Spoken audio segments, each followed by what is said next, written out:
Shabbat Shalom, boa tarde. Estamos hoje no dia 30 de janeiro do ano 2021, pelo calendário gregoriano, e pelo calendário judaico nós estamos hoje no dia 17 do mês de Shevat, do ano 5781. Louvamos e bendizemos a Hashem por podermos chegar em mais uma à tarde com a Torá, e dessa forma podermos estarmos como sétimo dia.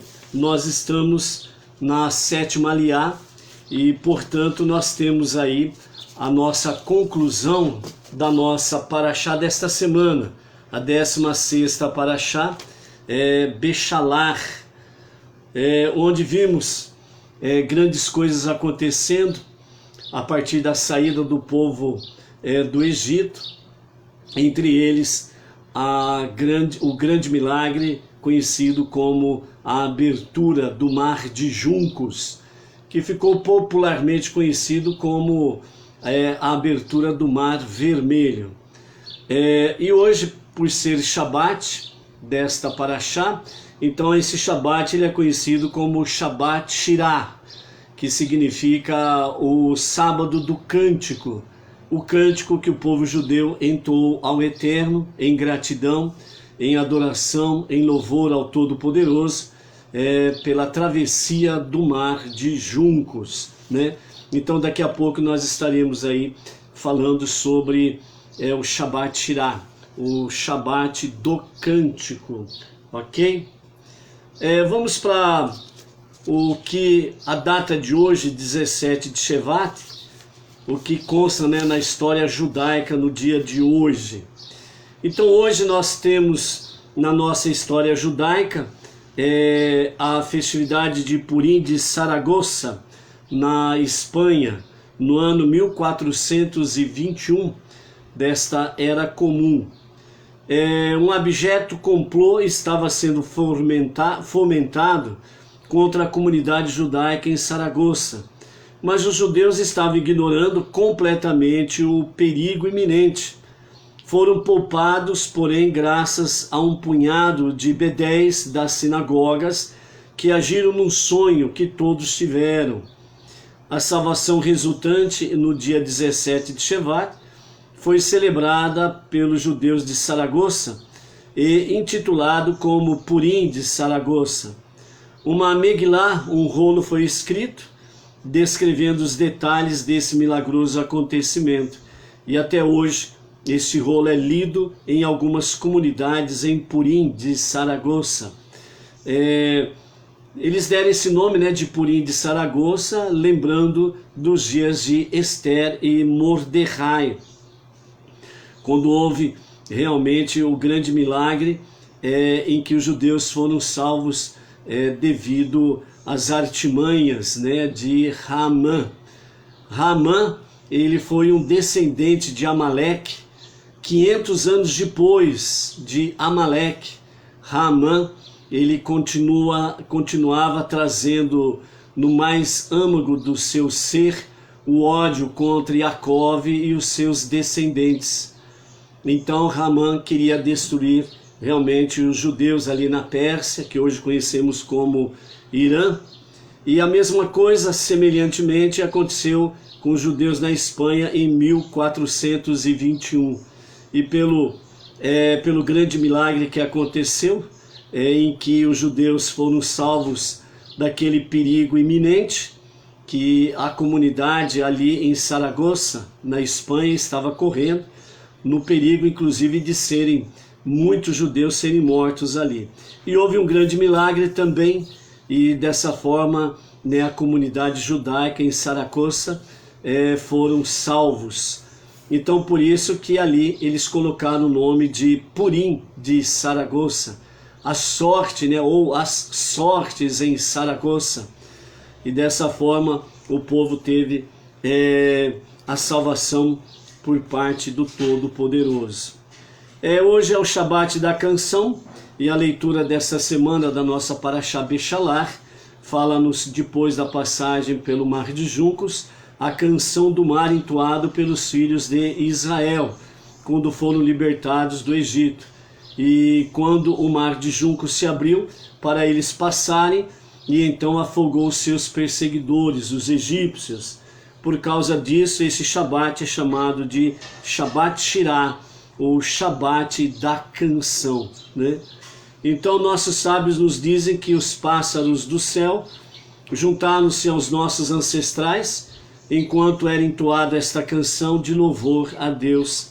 Por este motivo é costume colocar, né, comida para os pássaros nesse Shabat, por orientação rabínica, né? Então eles falam para que coloque nessas alimentações à disposição dos pássaros antes de adentrar ao Shabat, para que quando amanhecer o dia eles possam realmente desfrutar de uma alimentação fornecida por aqueles que têm esse espírito de gratidão pela grande salvação que ocorreu ali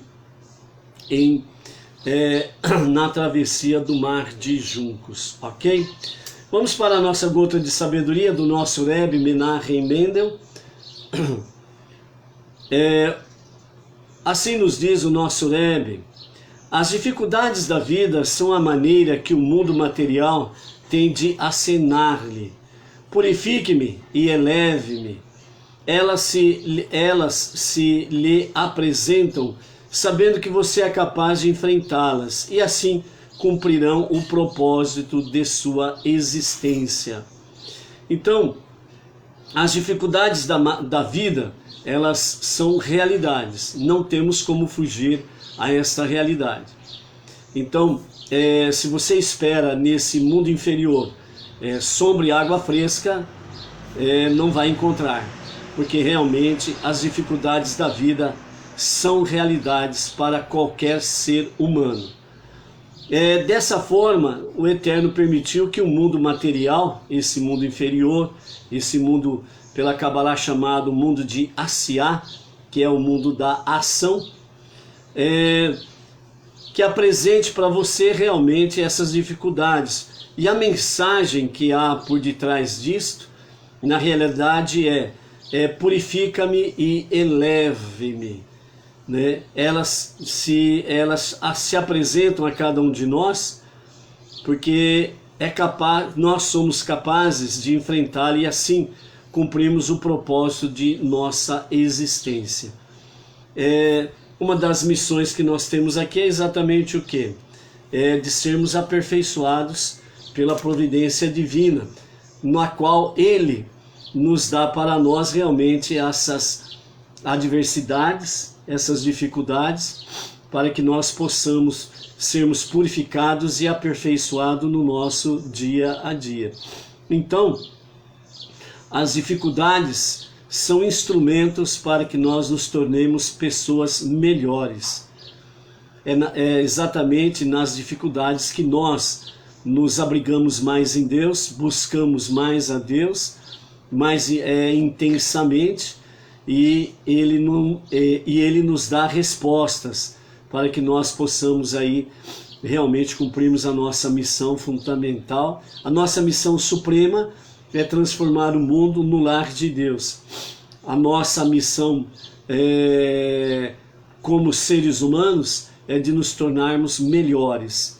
Então as dificuldades vêm com essa finalidade também para conosco, né? Para que nós sejamos melhores do que ontem, ok? A segunda gota de sabedoria que temos para falar hoje, ela tem como título, que o nosso Rebbe deu, a moralidade redefinida. O necessário não é a aceitação submissa de valores estabelecidos. O necessário é um comedimento resultante de uma consciência mais elevada, um senso do divino, um sentimento de reverência pelo que existe dentro de outro ser humano e dentro das criaturas que consumimos, uma consciência de algo mais elevado que nossa própria mente, de uma transcendência no interior do solo que pisamos, derivar uma noção de certo e errado, dessa consciência é mais do que apenas uma meta para o futuro. É pão e água para a sobrevivência da humanidade agora mesmo. E o passo da humanidade para transpor o limiar de uma nova era. O ensinamento do Rebbe para nós, com referência à moralidade redefinida, traz para nós realmente a aceitação submissa de valores estabelecidos. Esses valores estabelecidos, eles trazem para nós realmente o necessário comedimento resultante de uma consciência mais elevada. Que essa consciência mais elevada, o que significa isso? É exatamente um senso do divino, ou seja, termos a sensibilidade do divino, a sensibilidade da presença divina. E nesse sentimento de reverência, né, que existe dentro de cada ser humano. Então, cada ser humano tem no seu interior uma centelha divina. Então existe em cada ser humano o senso do divino, ou seja, a sensibilidade do divino, da presença de Deus. Alguns desenvolvem rapidamente, outros demoram um pouco mais, e assim sucessivamente, mas cada ser humano tem a sua centelha divina. Também nos chama a atenção o Rebbe falando sobre uma consciência de algo mais elevado que nossa própria mente, de uma transcendência no interior do solo que pisamos. O que o Rebbe quer mostrar para nós através dessa moralidade redefinida é que nós precisamos procurar ver em cada coisa, em cada criatura, em cada ser humano, o senso divino, a sensibilidade divina. Significa que você precisa olhar para as coisas com uma visão mais espiritual. Você precisa olhar para as pessoas com mais sensibilidade espiritual. O senso divino. A presença divina. Quando o Rebbe nos fala aqui sobre a questão da transcendência no interior do solo que pisamos, então até o chão aonde nós pisamos, o solo, o Rebbe diz que nós precisamos ter essa sensibilidade do divino.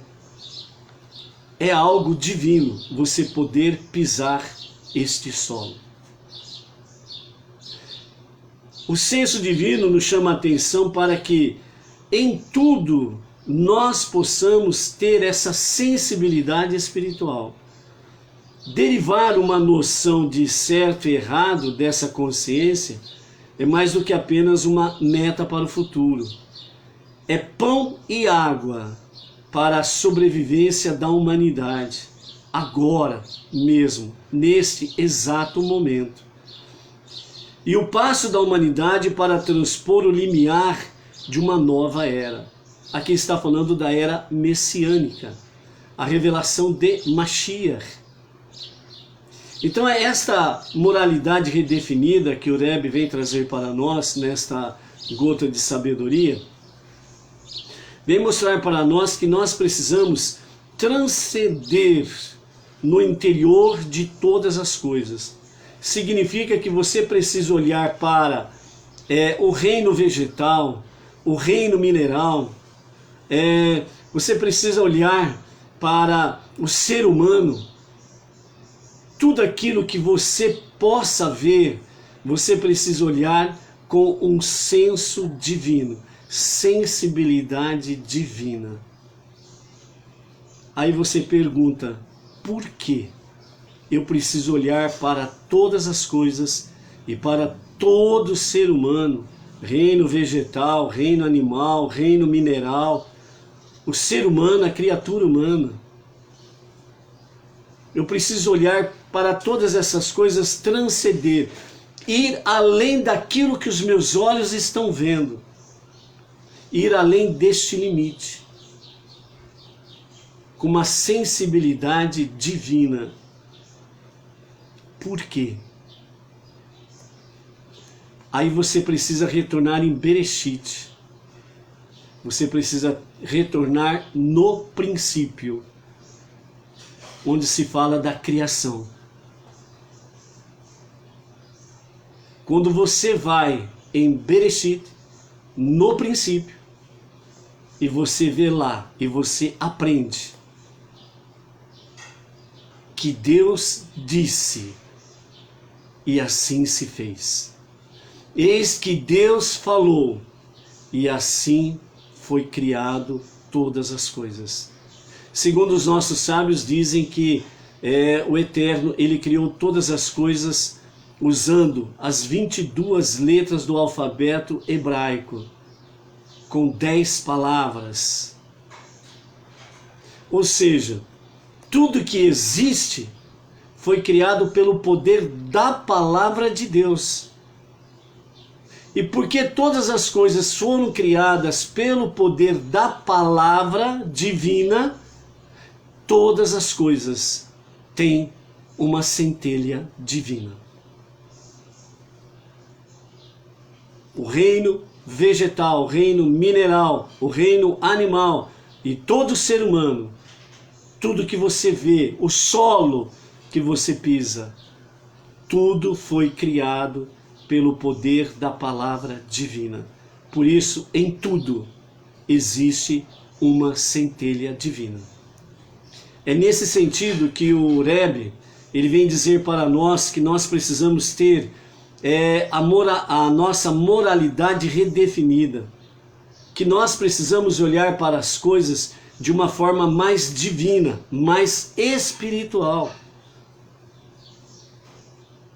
E dessa forma, hoje, nós estamos no Shabbat Shirah, que é o Shabbat da canção, que foi entoada após a passagem do Mar de Juncos, o Mar Vermelho. Hoje nós temos também aquele momento em que vamos ver a rocha dando água e o ataque de Amaleque. E principalmente com referência ao ataque de Amaleque, que é um ataque traiçoeiro, maligno, mortal, nós precisamos ter essa sensibilidade espiritual redefinida para que nós possamos vencer Amaleque e os seus satélites, que são os seus satélites da maldade, a maldade perversa em querer destruir pessoas e a vida. Então essa moralidade redefinida vem mostrar para cada um de nós, segundo a sabedoria do nosso Rebbe, o tzadik da nossa geração, o justo da nossa geração. Vamos procurar olhar de uma forma mais espiritual todas as coisas, pois esta é uma grande arma que nós temos, segundo as Escrituras, para podermos vencer o perverso Amaleque e os seus satélites, a maldade.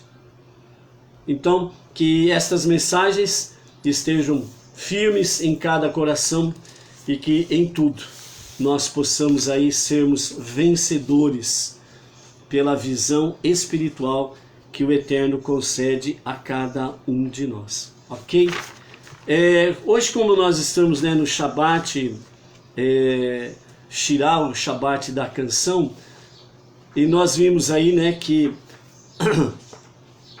o povo, quando passou um mar de juncos, eles então entoaram a canção ao Todo-Poderoso, E ao entoar essa canção ao Todo-Poderoso, eles realmente puderam agradecer ao Todo-Poderoso pela salvação que ele operou naqueles dias, nestes momentos da grande, o grande mal que estava se avizinhando em suas vidas, para destruir e matá-los.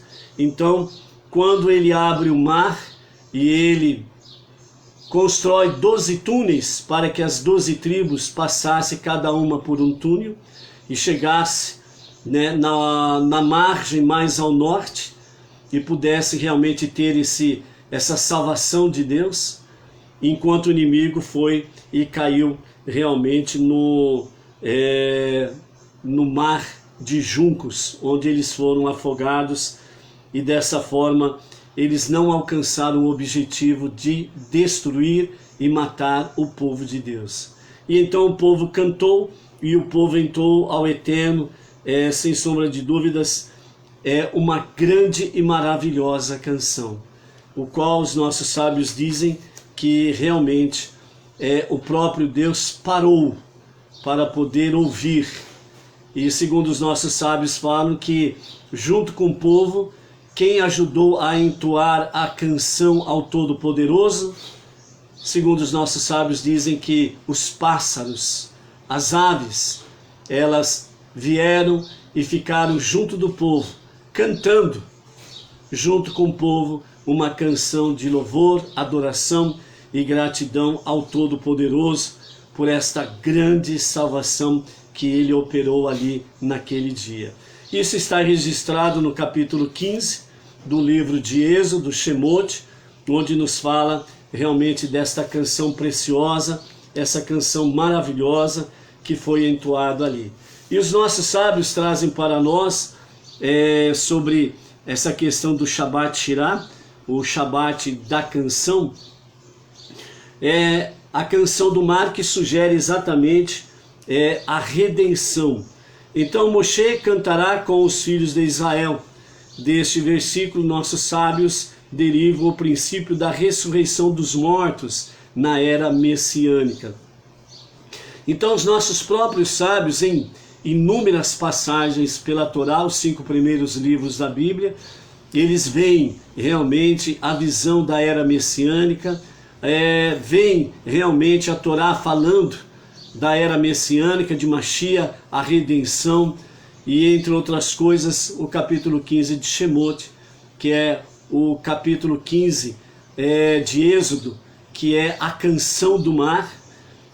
Também os sábios veem esse detalhe aí, que os nossos sábios dizem que isto é uma visão muito singular que Moshe e o povo teve naqueles dias, naquele momento desta grande salvação, onde as escrituras falam que o mais simples do povo chegou a ter visão profética maior do que os profetas que vieram a surgir posteriormente, né?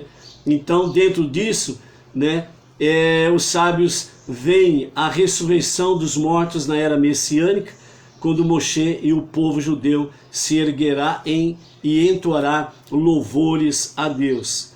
A canção que é entoada na canção do mar, como é relatado no Midrash, diz assim: será dito naquele dia, olhem, este é nosso Deus, em quem pusemos nossa esperança. Então o Midrash dos nossos sábios falam que nesse cântico a mensagem dita é: este é meu Deus, e está dizendo de uma forma bem clara, este é o Eterno, por quem nós esperamos. Ao dizerem este, quando algo está perante os nossos olhos, então quando se usa esta expressão este, é algo que está exatamente diante dos seus olhos. E quando os judeus disseram, este é meu Deus, após a abertura do mar de juncos, foi porque eles realmente viram Deus, por assim dizer. Eles puderam apontar para ele e dizer, este é meu Deus. E no futuro haverá uma revelação adicional, portanto, cantaremos 2 vezes, este é o meu Deus, este é o meu Deus. No Mar Vermelho houve uma revelação dos milagres de Deus e um evento sobrenatural ocorreu. Mas esse tipo de revelação tem uma deficiência. O mundo não poderia contê-la, esta revelação divina. Foi possível somente porque Deus criou uma situação naquele instante, na qual o seu poder ilimitado pôde ser revelado. Assim, quando a revelação e o milagre passaram, o mundo não tinha passado por qualquer mudança. Continua a mesma coisa.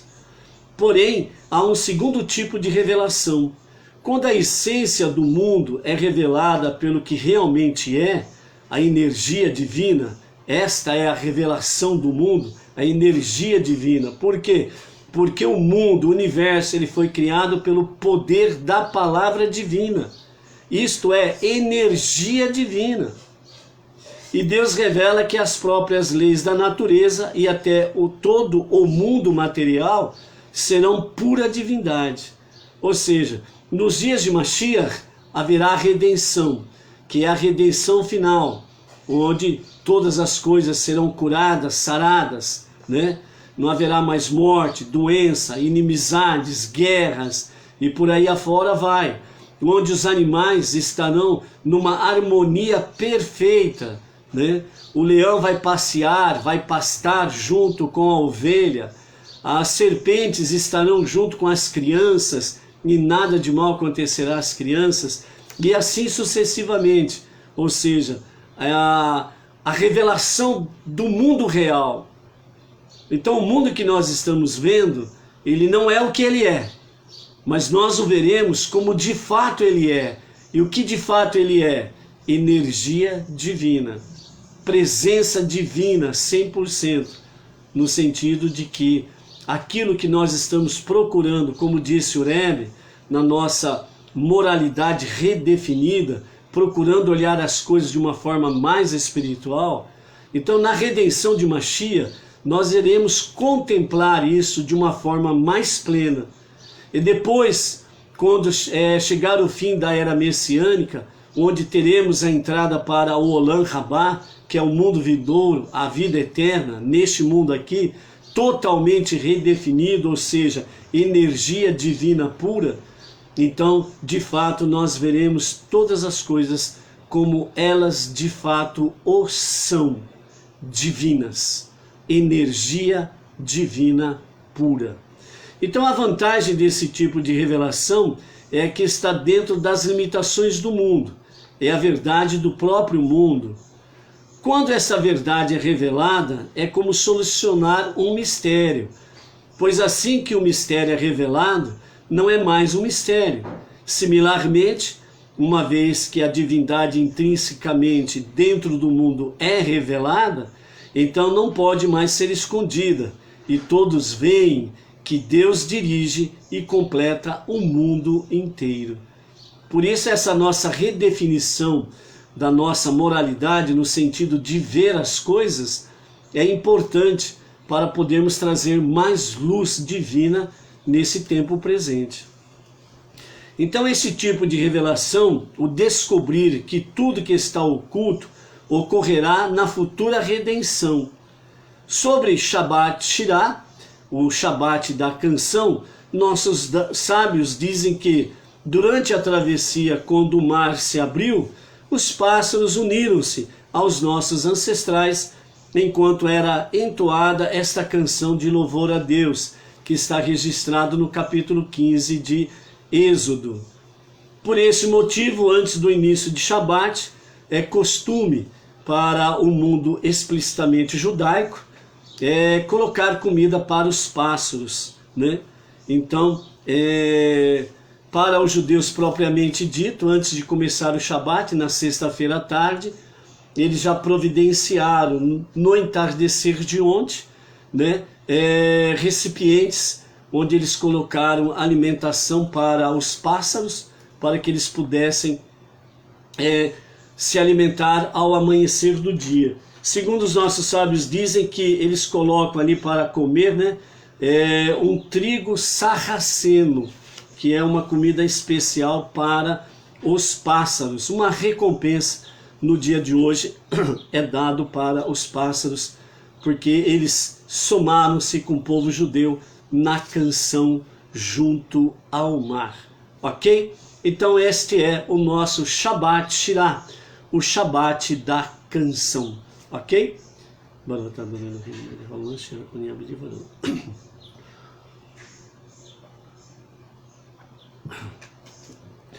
Bom, como hoje nós estamos no 7º dia da semana, então nós estamos na nossa 7ª Aliyá, e portanto nós estamos aí encerrando a nossa Parashá, Bechalar, a 16ª Parashá, que nós iniciamos nessa semana, no capítulo 13 de Êxodo, capítulo 13, verso 17, e vamos até o capítulo 14, verso 8. Aliás, vamos até melhor dizendo aqui, Bechalar, nós vamos até o capítulo 17, verso 16, completando a nossa 16ª Parashá Bechalar, deixado ou foram expulsos do Egito, né? Ou foram deixados ir embora, ou foram expulsos do Egito.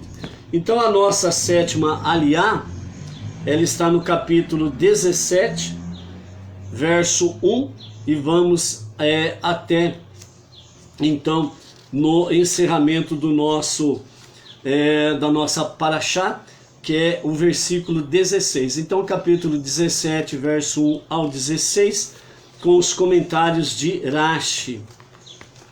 Então assim nos diz: no dia 23 de Iyar, toda a comunidade dos israelitas partiu de Alush, no deserto de Sim, em suas viagens em conformidade com a palavra de Deus. Acamparam naquele dia em Refidim, e não havia água para o povo beber. Nós vamos ter na nossa aliá de hoje, né, aquela parte em que a rocha dá água, mas nós vamos ter aquela parte do ataque traiçoeiro e covarde de Amaleque. Depois da leitura, nós vamos pegar aqui alguns comentários dos nossos sábios que nos falam a respeito de Amaleque e qual é a ligação de Amaleque para os dias atuais. Como diz o nosso Rebbe, pegando a porção semanal da Torá e também trazendo, não só aprendendo as suas lições, mas trazendo para os nossos dias. E qual é a ligação de Amaleque daqueles dias e para nós nos dias de hoje? Então, depois da leitura, vamos comentar estas coisas todas aí, ok? Então, verso 2 do capítulo 17: o povo, exceto a tribo de Levi, novamente contendeu com Moshe e disse: dai-nos água para beber. E Moisés respondeu-lhes: por que contendeis comigo? Por que testais impertinentemente a Deus, para ver se ele pode fornecer-vos água no deserto? Essa foi a 7ª vez em que o povo, né, com exceção da tribo de Levi, essa foi a 7ª vez que o povo questionou a capacidade de Deus de vir em auxílio deles. E o povo ali teve sede de água, e o povo queixou-se contra Moshe, dizendo: por que nos fizeste subir do Egito para matar a nós, nossos filhos e nosso gado de sede? Moisés clamou a Deus, dizendo: o que farei para este povo? Logo me apedrejarão. Deus então disse a Moshe: tu exageras. Passa adiante do povo e vê se te apedrejo. Não calunies meus filhos. Quanto à água, leva contigo alguns dos anciãos de Israel, para que testifique que produzo água para vós milagrosamente, e não a faço sair de um poço natural pré-existente. Toma em tua mão o teu cajado com que golpeaste o rio Nilo, e iniciaste outras pragas, do qual o povo pensa, portanto, que só serve para castigar, e vai ao monte Horebe. Eu estarei diante de ti ali na rocha, no monte Horebe, golpearás a rocha, partindo-a com teu cajado de safira, e dela sairá água, e o povo beberá. Eu poderei com a mesma facilidade fornecer-lhe, eu poderia com a mesma facilidade fornecer-vos água de uma rocha em Refidim, onde o povo está acampado agora, mas desejo demonstrar meu afeto por eles, dando-lhes água de um lugar sagrado e especial, onde em breve receberão a Torá. Moisés assim fez à vista dos anciãos de Israel. No hebraico, anciãos é Zekeinim,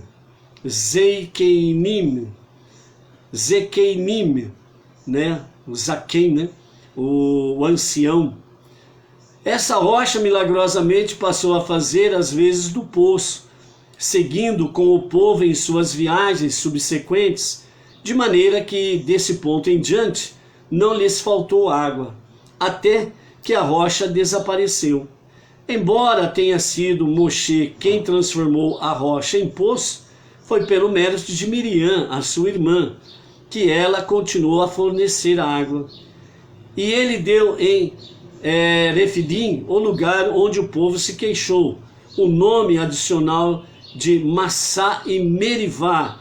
Massá significa teste e Merivá significa contenda, por causa do espírito contencioso do povo e por haverem testado a Deus, dizendo: Deus está presente entre nós ou não?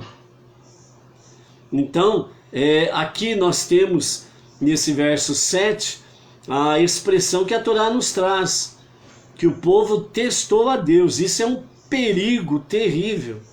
Nós jamais podemos testar Deus, isso é muito perigoso, né?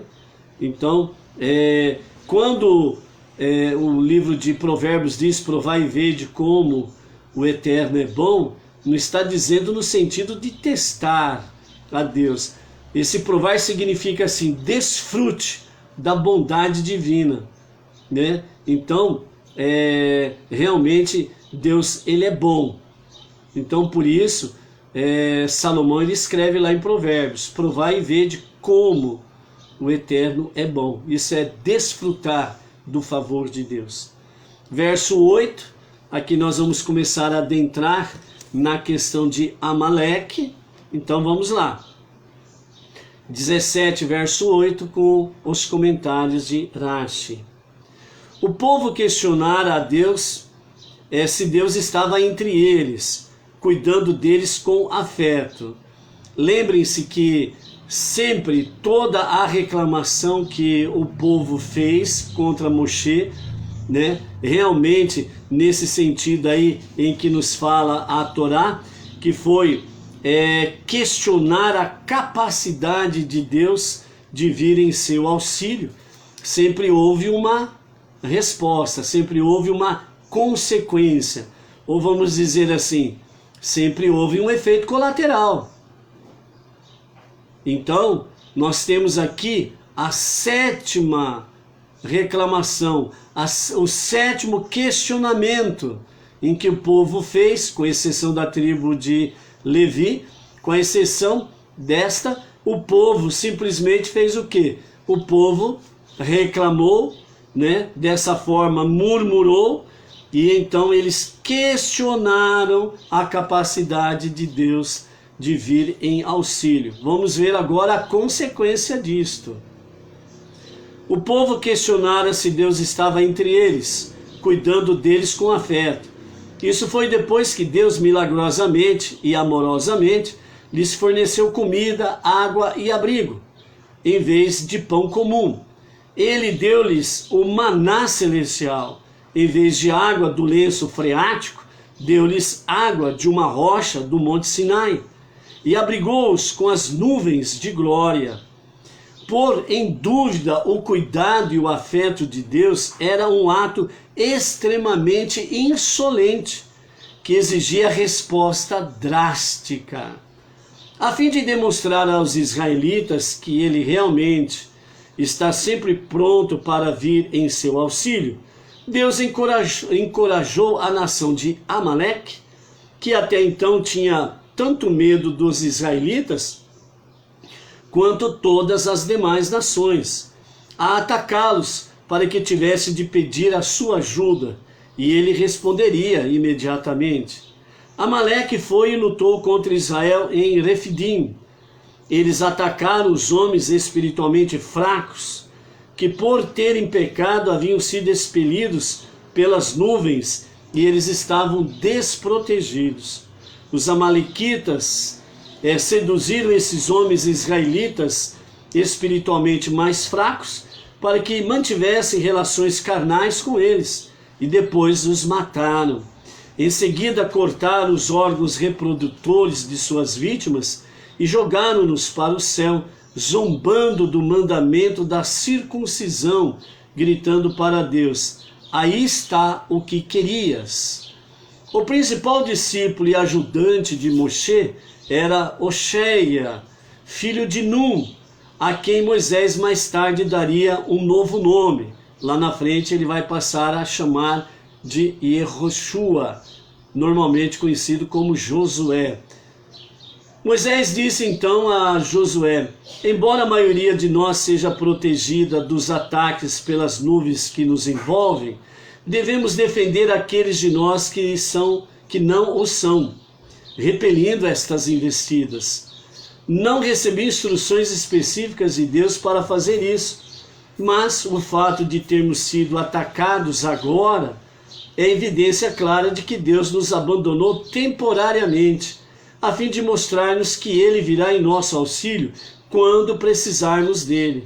Uma vez que essa batalha será travada naturalmente, pelo menos até que Deus nos venha ajudar, eu não comandarei o povo, pois tenho 81 anos de idade, e só homens de 20 a 60 anos devem lutar no exército. Escolhe homens valentes e devotos, cujo mérito os protegerá. Escolhe também homens que saibam neutralizar feitiçaria, pois os amalequitas são experientes nessa arte. Seleciona tais homens para nós, para mim e para ti, que somos responsáveis pelo povo. E sai amanhã, vai para fora da nuvem e luta contra Amaleque. Amanhã o povo jejuará, e eu me posicionarei no alto da coluna com o cajado de Deus em minha mão. Moisés tratou Josué como igual, pois a pessoa deve honrar seu aluno como honra a si mesma, a seu colega como honra a seu mestre, e seu mestre como honra a Deus. Então Yehoshua, Josué, fez como Moisés lhe disse, para lutar contra Amaleque, enquanto Moisés, Arão e Hur, sobrinho deles, subiram ao alto da coluna. Com Moisés no alto da colina, melhor dizendo, foi Arão, o seu irmão, e Hur, que é sobrinho deles. Esse daqui é filho de Miriam. E eles subiram então no alto da colina e ficaram rezando, porque pelo menos 3 pessoas devem conduzir as orações na ocasião de um jejum público. Então, sempre que Moshe levantava o braço e o povo se inspirava para submeter-se a Deus, Deus vinha em seu auxílio e Israel prevalecia. Porém, sempre que ele abaixava o braço, o povo não se inspirava de tal modo, e assim Amaleque prevalecia. Contudo, visto que ele indolentemente apontara Josué para cumprir sua obrigação de proteger o povo, as mãos de Moisés ficaram pesadas, mais rápido do que teriam ficado normalmente. Assim Deus mostrou-lhe que sua decisão de só rezar pelo povo era equivocada, embora estivesse acima da idade de recrutamento. Ele deveria ter considerado este fator e feito o máximo que podia para defender o povo. Uma breve oração no campo de batalha teria sido suficiente. Portanto, Arão e Hur tomaram uma pedra e colocaram-na embaixo dele, e ele sentou-se sobre ela. Moisés recusou-se a sentar sobre qualquer coisa mais confortável do que uma pedra, pois seria inapropriado fazê-lo enquanto o povo sofria. Arão e Hur então sustentaram suas mãos, um de cada lado, e Moisés permaneceu com as mãos erguidas, fazendo orações firmes e confiantes. Os amalequitas, por meio da astrologia, haviam calculado quando venceriam. Mas Moisés retardou o sol, confundiu-os até os israelitas vencerem. Então ele deixou o sol se pôr. Deus ordenou a Moshe que só matasse os amalequitas mais fortes. E assim, Josué só enfraqueceu Amaleque e seu povo com a espada, tornando-os incapazes de atacar, mas não os aniquilou. Agora, do versículo 14 a 16 é o nosso Mafitir, que é a nossa leitura final da Parashá. Deus disse a Moshe: escreve que Amaleque vos atacou antes de qualquer outra nação, e desse modo mostrou o caminho para outros vos atacarem, como lembrança no livro da Torá. Explica claramente a Yehoshua, Josué, e inspira-o para que mande o povo, ao entrar na terra de Israel, eliminar Amaleque. Ele não deve fazê-lo só por obediência, mas com vigor e motivação. Aqui Deus ensinou a Moshe que ele não entraria com o povo na terra de Israel. Pois eu desejo apagar completamente a memória de Amaleque de sob os céus, apesar de teres vencido esta batalha, dando a impressão de que o dano causado pelo ataque de Amaleque foi reparado, e as nações do mundo novamente vos temem, enquanto Amaleque perdurar, vossa invencibilidade ainda pode ser questionada. Um rápido comentário. É por isso que as nações atacam Israel até os dias de hoje, porque a memória de Amaleque não foi apagada com o transcorrer do tempo. Então, a invencibilidade do povo de Israel, através dos milênios, sempre foi realmente questionada pelas nações, né? O último grande fato é o chamado Holocausto, ok? Verso 13, verso 15, melhor dizendo. Moisés registrou o incidente com Amaleque, conforme Deus ordenara. Então construiu um altar e deu-lhe um nome que fez o povo proclamar: Deus realizou um milagre para nós aqui. E depois, em sinal de reconhecimento, dizer: Deus é meu milagre. A fim de cumprir a ordem de Deus, de inspirar Yehoshua a perpetuar a luta contra Amaleque, ele disse ainda: a mão de Deus está erguida sobre o trono de Deus, para jurar por ele. Deus permanecerá em guerra com Amaleque e nutrirá inimizade constante para com ele de geração em geração. Nem o seu nome, nem o seu trono estarão completos até que Amaleque seja aniquilado.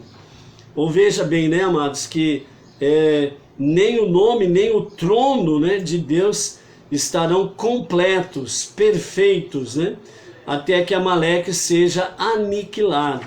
Então, através das gerações, a luta, a batalha contra Amaleque é uma realidade, ok? Alguns comentários, né, com referência a Amaleque, que os nossos sábios nos trazem. Amaleque, né, era neto de Esaú, e os filhos e descendentes de Amaleque, os Amalequim, odiavam os judeus. É o velho ódio de Esaú contra Jacove, contra Jacó. Os amalequitas haviam escutado que Deus estava protegendo os judeus e que havia partido o Yam Suf, o mar de juncos, para salvá-los. Mas eles não deram importância. As outras nações não ousavam atacar os judeus depois do milagre da separação das águas do mar.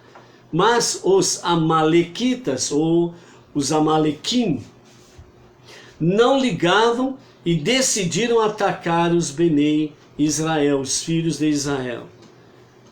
Não apenas odiavam os judeus, como também eram inimigos de Deus, pois eles não temiam a Deus. Os amalequim se infiltraram no acampamento de Israel e começaram a atacar os judeus que ficavam fora das nuvens de Deus. Tinham de caminhar atrás das nuvens, pois eles tinham pecado. Moshe disse ao seu aluno Yehoshua: os Amalequim pensam que nos vencerão, pois o antepassado dele, Esav, foi abençoado por Itzarraque com as palavras: tu ganharás a guerra. Hei de orar a Deus para que possamos ganhar deles. Irei ao alto da coluna para orar ali, de modo que todos os judeus me vejam e dirijam seus corações a Deus junto comigo. Você e Yehoshua preparem um exército de tzadikim, de justos, para lutar contra Amaleque. Então Yehoshua, ele escolheu um exército de justos, de tzadikim.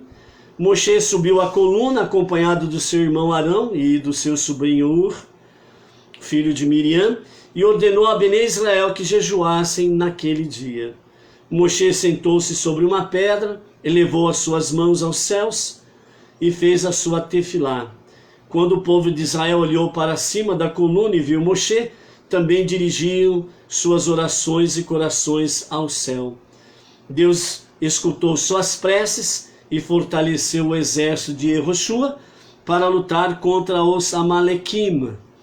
Porém, os braços de Moshe começaram a enfraquecer de cansaço, e ele já não podia mantê-lo erguido.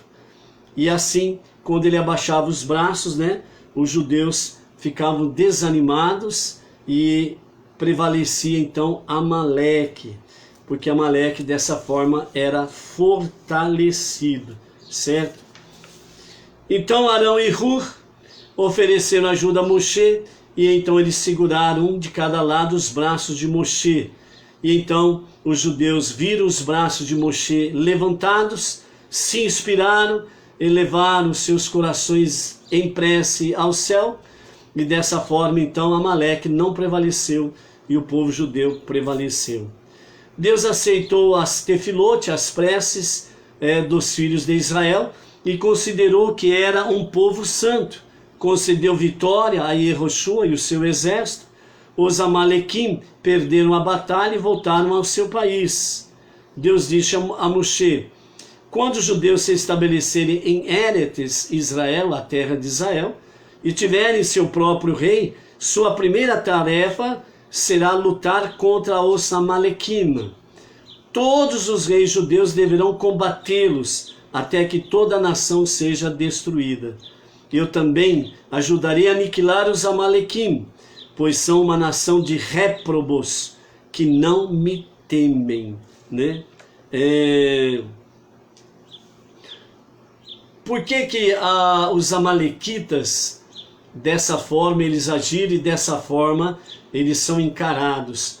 Que é um povo réprobo, tem outra coisa que nós podemos chamar também a questão dos amalequitas, esta nação, onde nós podemos dizer com referência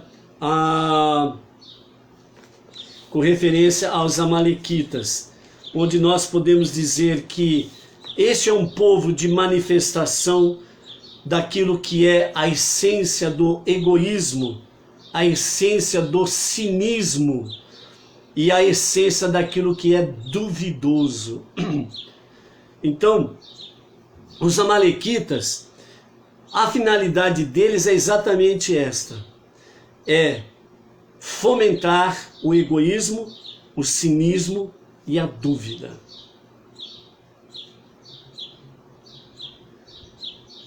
Quando o povo de Israel passou pelo deserto, todas as nações existentes receberam a notícia do grande milagre de Deus.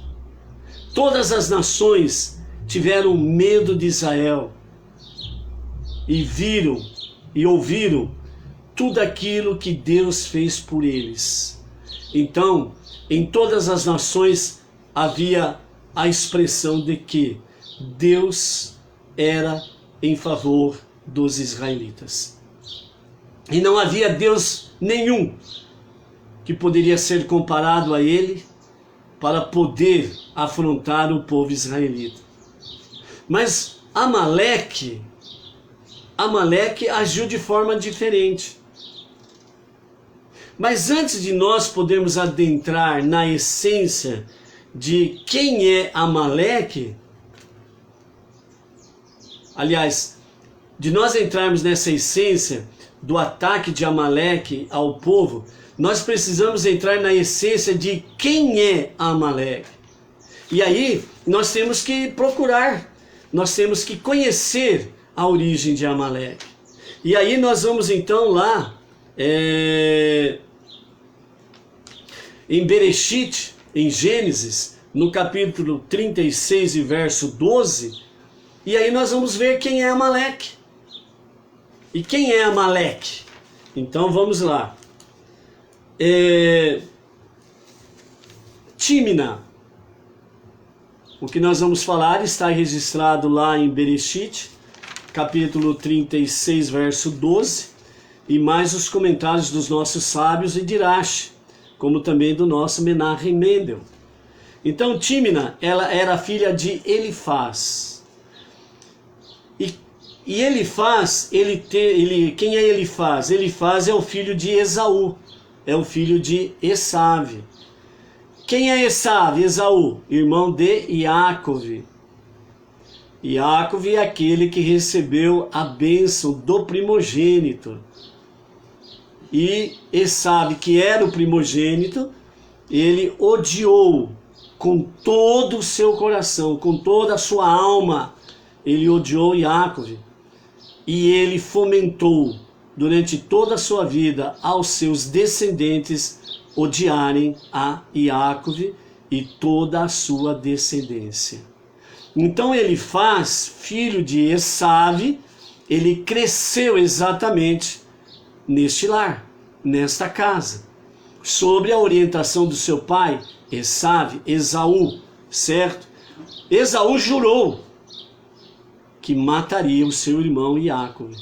E ele passou isso a todos os seus filhos e aos filhos dos seus filhos, e eles foram passando assim sucessivamente. Ok?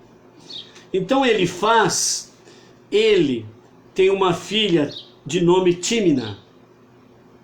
Mas que jeito que nasceu essa filha de Elifaz?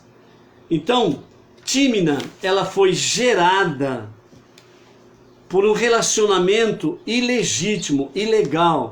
Ela foi gerada através de um adultério que Elifaz teve com Seir, o Oroeu, que eram habitantes originais das terras de Seir, antes de Esave expulsá-los da terra. Então Elifaz, ele teve um caso extraconjugal, portanto um adultério, com a mulher de Seir. E deste relacionamento nasceu uma menina, e o seu nome foi Tímina. E Tímina, ela cresceu conhecendo a história de Abraão, conhecendo a história de Isaac e de Iacove. E Tímina, ela pegou realmente uma paixão que queria fazer parte da família de Abraão. Mas ela era filha da mulher de Seir, portanto ela era uma filha ilegítima, e nesse sentido, para que ela pudesse tornar-se parte da história do povo de Abraão, segundo a visão dela, então ela precisava realmente tornar-se esposa do seu pai. Então ela viu a possibilidade de fazer parte da história do povo de Abraão, no ponto de vista dela, se ela fosse esposa do seu próprio pai. Por quê? Porque o avô do seu avô, ou seja, o seu bisavô, era Abraão, olhando do ponto de vista de Elifaz. Elifaz, filho de Esaú, filho de Isaac, filho de Abraão. Então Elifaz, ele era bisneto de Abraão. E ela achava que, se ela se tornasse esposa de Elifaz, ela tornar-se-ia participante da família de Abraão. Então ela pensou isso e tentou colocar em execução, mas ela teve a certeza que seu pai não a aceitaria como esposa, porque ela era uma filha ilegítima, extraconjugal. E a mãe dela não tinha nada a ver com Abraão. Então o que ela fez? Então ela se ofereceu ao seu próprio pai para ser concubina dele. E ele aceitou. Então ela se tornou uma serva, a filha se tornou uma serva do próprio pai. E aí eles tiveram um relacionamento, e nesse relacionamento quem que nasce? A filha que nasceu de um adultério, uma filha ilegítima, uma filha que se oferece ao seu próprio pai para ser a sua serva, a sua concubina. Eles têm um relacionamento, e desse relacionamento nasceu Amaleque. Esta é a raiz de Amaleque. O filho ilegítimo de uma mãe ilegítima que foi filha ilegítima do filho de Esaú. Estão entendendo a raiz de Amaleque? Mas não parou por aí. Amaleque, ele nasceu na casa de Elifaz, porque a sua mãe, Timná, ela tornou-se concubina do seu próprio pai. Então ela passou a morar na casa do seu senhor. E ele cresceu exatamente absorvendo todo ensinamento. Ele cresceu absorvendo toda a seiva do ódio do seu avô Esaú contra Iacove e toda a sua descendência. E assim Amaleque cresceu, e assim ele se fortaleceu, e assim ele fez o seu exército. E quando ele ouviu falar que Deus operou um grande milagre e fez o povo passar através das águas do mar de juncos, então Amaleque comandou o seu exército para lutar contra os israelitas. De todas as nações, somente Amaleque, ele foi para a guerra contra os israelitas. Nutrido por esse ódio, ele simplesmente fez o quê?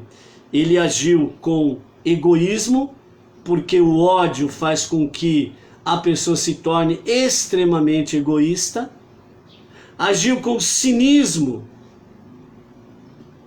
porque ele fez pouco caso do povo? Não. Primeiramente, ele fez pouco caso do Deus dos hebreus. Ele fez pouco caso, cinismo, do Deus dos hebreus, que tinha acabado de operar um grande milagre com a travessia do mar de juncos. O cinismo dele, com a sua atitude, segundo os nossos sábios, diz assim: cadê o Deus que fez vocês passarem a salvos pelo mar? Agora nós estamos atacando vocês. E ele não poderá livrar vocês de nossas mãos. Então ele trouxe com o seu cinismo a dúvida: será que Deus realmente está no nosso meio? Poucos instantes, o próprio povo murmurou contra Moshe nesse sentido. Então a essência de Amaleque é trazer realmente o egoísmo, o cinismo e a dúvida. A pergunta é: você vê alguma semelhança com os Amaleques dos dias de hoje?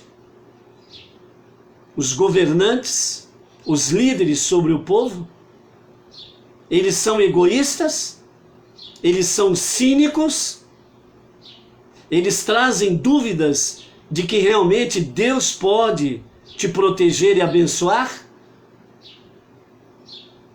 Há alguma semelhança dos Amaleques de hoje, com essas lideranças, com o Amaleque desses dias? Ou é uma mera coincidência? Você acha?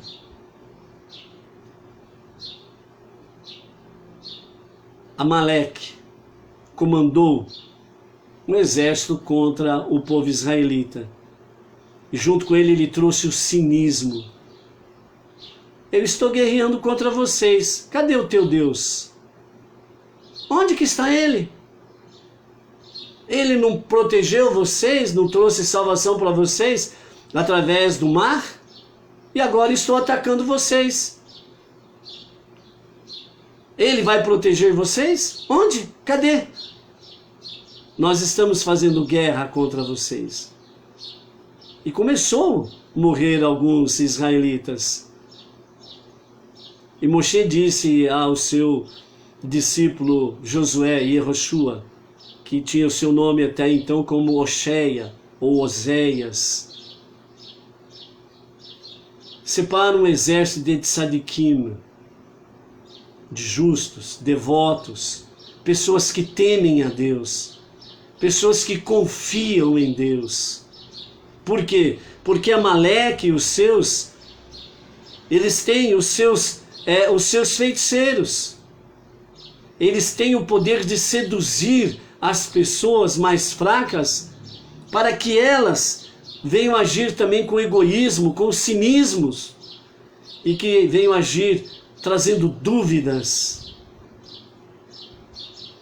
E Amaleque, ele acaba seduzindo, destruindo e matando muitos que estão mais fracos, com o seu egoísmo, o seu cinismo e as suas dúvidas. Mera coincidência para os dias atuais,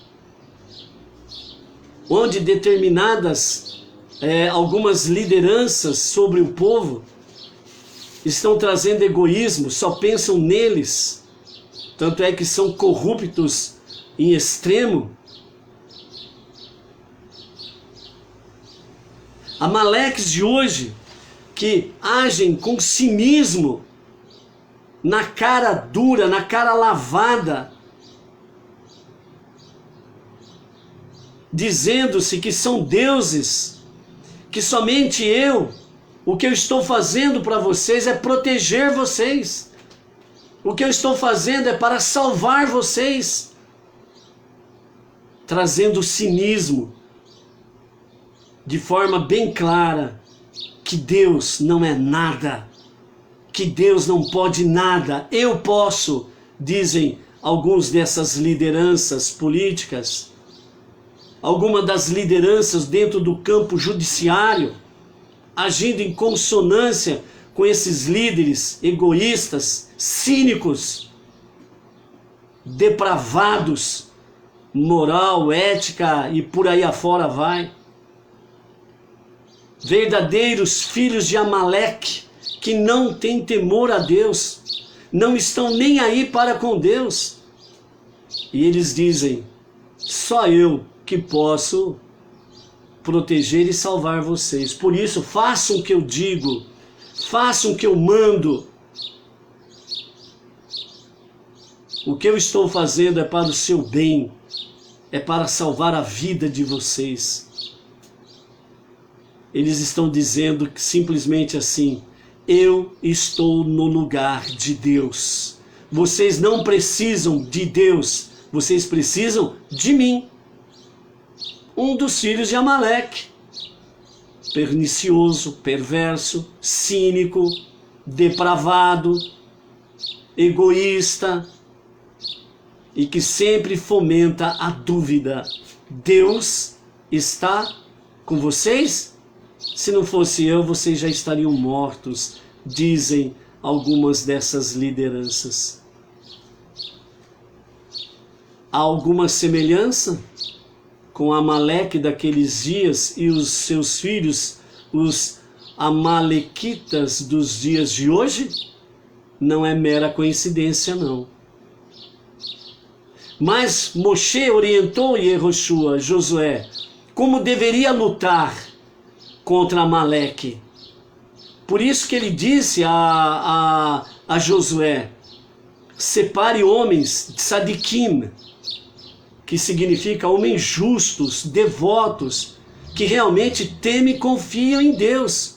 Porque Amaleque, ele usa dos seus feiticeiros para seduzir as pessoas mais fracas, para dominá-las, para que elas acabem acreditando, entre aspas, nos ditos de Amaleque, como se fossem verdades, fecha aspas.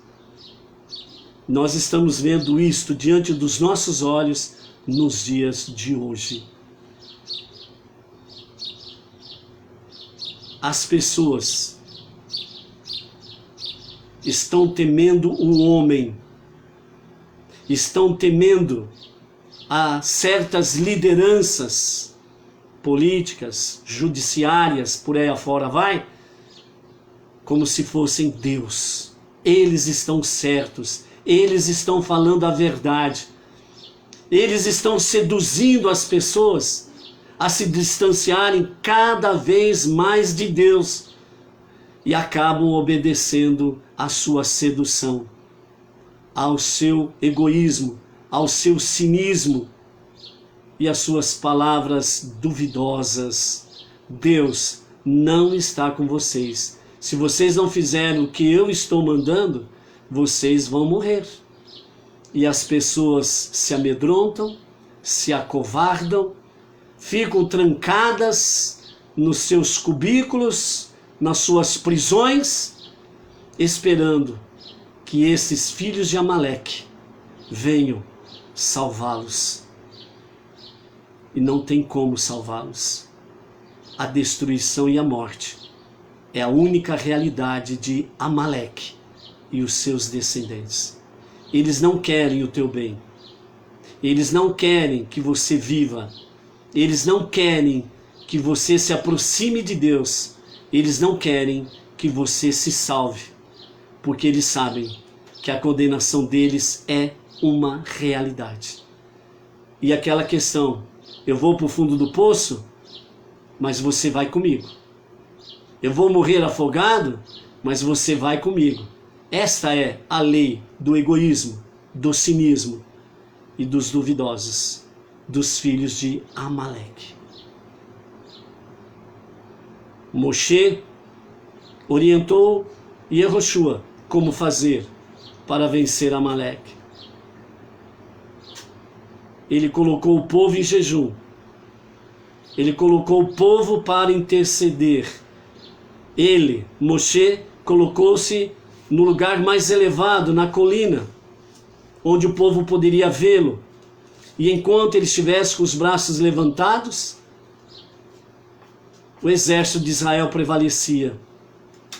Até que chegou o ponto em que Arão e o sobrinho deles, Hur, filho de Miriam, precisaram sustentar cada vez os braços, um de cada lado de Moshe, para que ele continuasse a fazer as suas preces, o povo pudesse se inspirar nele, e assim o exército prevaleceu. E o exército prevaleceu, venceu Amaleque, e eles foram colocados em fuga. Os mais valentes do exército de Amaleque morreram, e os outros escaparam.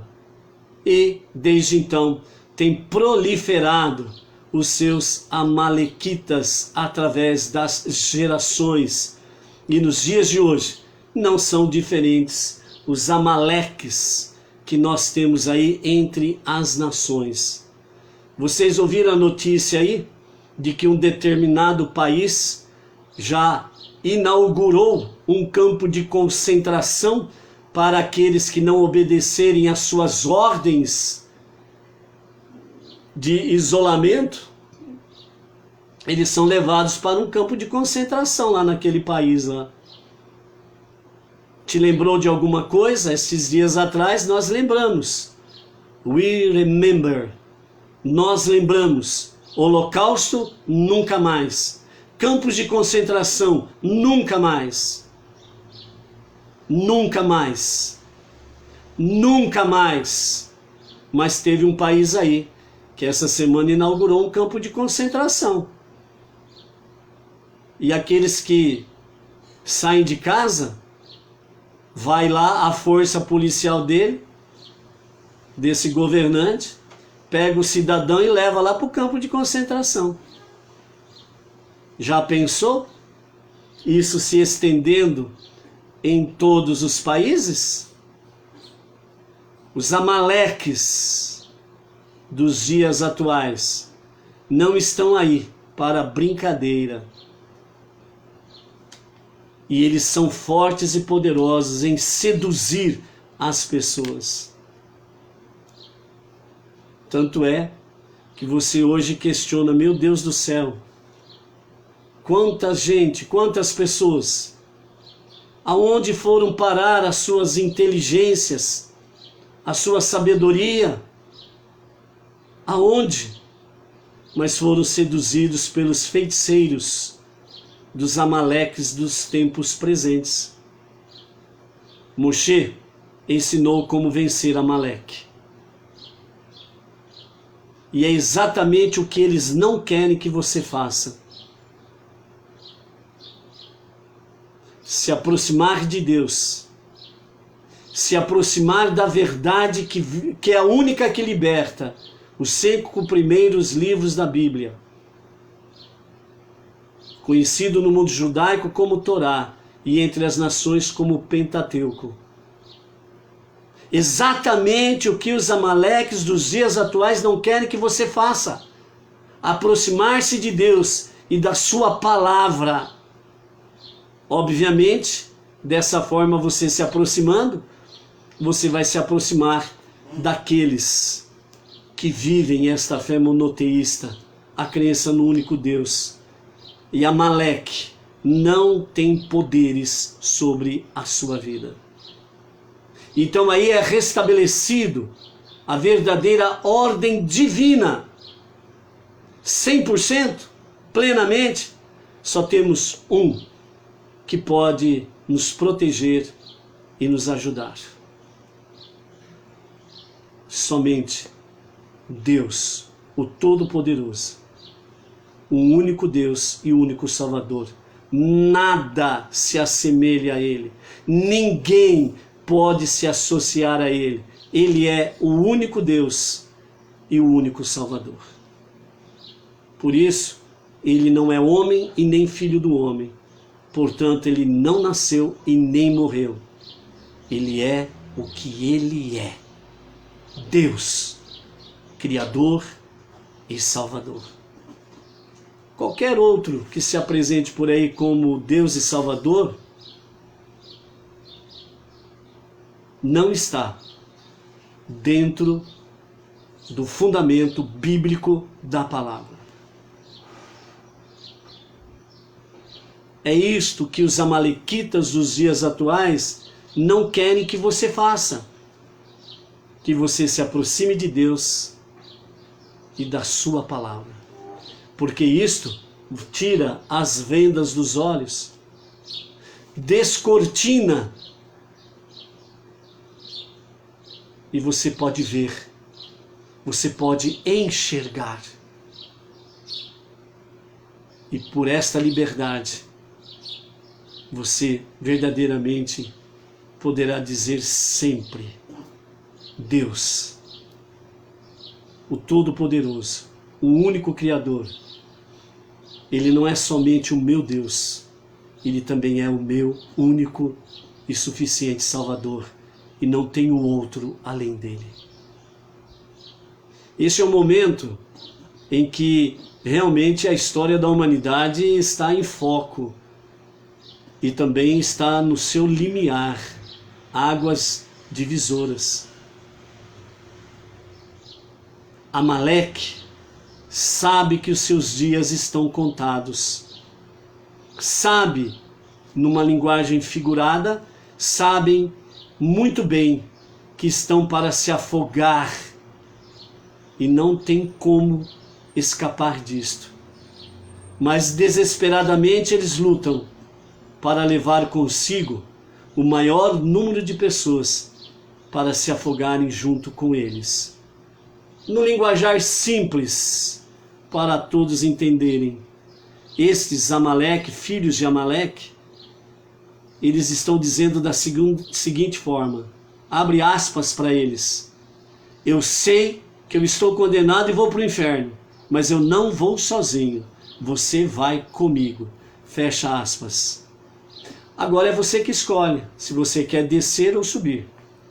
A decisão é sua. A decisão é sua. Esse é o momento de nós colocarmos realmente em prática a orientação de Moshe. Jejuar, fazer preces e nos envolvermos cada vez mais na leitura e no estudo da Torá, das 7 leis universais, para que sejamos considerados diante do Eterno como tzadikim, justos entre as nações. E o próprio Maimônides, um dos grandes sábios do povo judeu, disse que quando um não-judeu, ele abraça a fé monoteísta e se envolve com o estudo da Torá, ele é considerado como o Kohen Gadol, o sumo sacerdote do povo judeu. Ele é considerado um tzadik entre as nações. Você fazendo isso, Amaleque não tem poderes sobre a tua vida. E as pragas que eles trazem não têm poderes sobre a tua vida. Ele, numa linguagem figurativa para nós não judeus, ele nos tirou do Egito. Ele nos fez passar pelo deserto e pelo mar. E nos trouxe para este outro lado, a fé monoteísta, fundamentada nas Escrituras, os 5 primeiros livros da Bíblia. Os ensinamentos de Moshe é uma realidade para nós. Temos os nossos rabinos que nos orientam como continuar andando em frente. Portanto, Amaleque e os seus descendentes não têm poderes sobre nós. Por isso, seja forte, seja luz, seja um justo entre as nações, seja considerado como Kohen Gadol, um sumo sacerdote, envolvendo-se cada vez mais com o estudo da Torá. Então, Amaleque, ele continuará caindo diante de você e você verá isso.